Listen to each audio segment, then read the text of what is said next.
Alright, what's happening everybody? It's your man Akeen and welcome to the Pro Football Exclusive Fantasy Football Blog. Here to talk about the top 10 wide receivers this year of the 2001 NFL season. Now, we have a big change on the offensive side of the football lately for most of these teams in the NFL. They're becoming more pass-happy offense. So obviously the receivers this season stepped up big for many fantasy football teams out there. Now I'm going to start rounding up the top 10. Starting at number 10, Mike Wallace of the Pittsburgh Steelers. He had just under 1,200 yards receiving this season. And I really think if Ben Roethlisberger was healthy throughout the year, I believe that Wallace would have had at least 1,400 yards receiving. And he's still going to be probably one of my top 10 receivers coming into next year. At number 9, Vincent Jackson of the San Diego Chargers. To me, having Vincent Jackson personally in my football team, he was the most frustrating player I had this year. Yes, he made the top 10, but there were weeks where he would do great, and then the following week he would do terrible. You never knew what you was going to get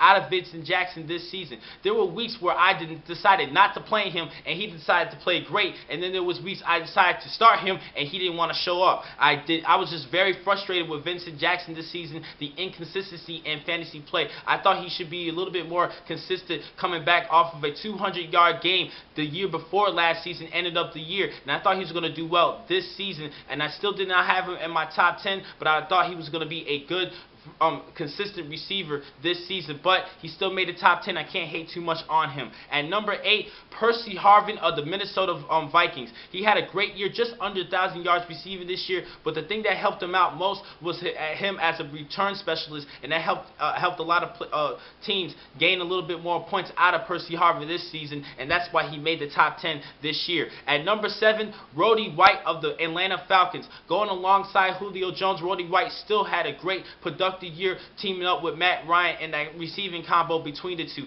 Even though Julio Jones was on the scene, I don't think Roddy White lost too much of his step because of the fact that Julio Jones, a lot of people thought that Roddy White was going to lose a lot of points this year because Matt Ryan had to pick up Julio Jones as the number 6 picks in last year's NFL draft. But Roddy White just kept everything going, and he still had over 1,000 yards receiving this season. At number 6, Steve Smith of the Carolina Panthers. He had a 2-year drought with not making it to 1,000 yards receiving, but he came back, he redeemed himself, and he was that star receiver for Cam Newton in that Carolina offense. At number 5, Larry Fitzgerald, the Fitz out of the Arizona Cardinals. He still had a great year. He didn't have a good productive quarterback, but he still posted up big numbers, over 1,400 yards receiving this season and over 8 touchdowns this year as a receiver, that star receiver, the only option, the best offensive option in that team, even though they did have a good running back in Beanie Wells who rushed over 1,000 yards, but Larry Fitzgerald was that top offensive guy for the Arizona Cardinals. At number 4, surprise, surprise,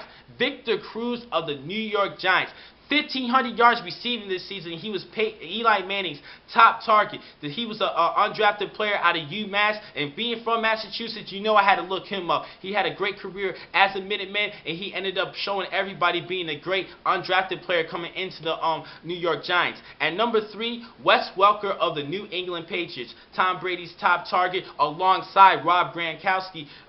There was a lot of great weeks where Welker posted up big points, especially in that first week where he had over 25 points receiving for fantasy play, and I loved him throughout the year. He was very consistent. He had a couple of bad weeks, but overall he had a great productive year, Pro Bowl type season. He was a Pro Bowler. At number 2 was another surprise, Jordy Nelson of the Green Bay Packers. Everybody thought that Greg Jennings was rated higher than Jordy Nelson because of Greg Jennings being a Pro Bowler for the past couple of seasons, but Jordy Nelson stepped up, and he was that top target for Aaron Rodgers this season over Greg Jennings, which was a surprise because before the season started, I had Greg Jennings as the number 4 receiver coming into this season. But Jordy Nelson outshined him this year, and I think he's going to do well next season working alongside Greg Jennings. And at number 1, Calvin Johnson of the Detroit Lions. This was an obvious pick. He was my number 2 receiver coming into this season. Over 1,600 yards receiving and 16 touchdowns,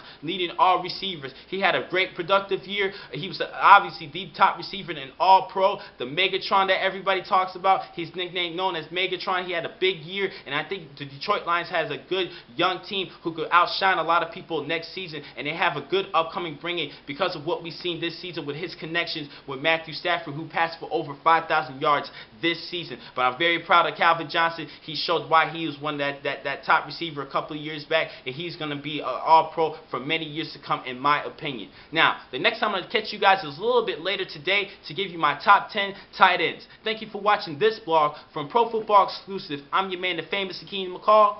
Be easy.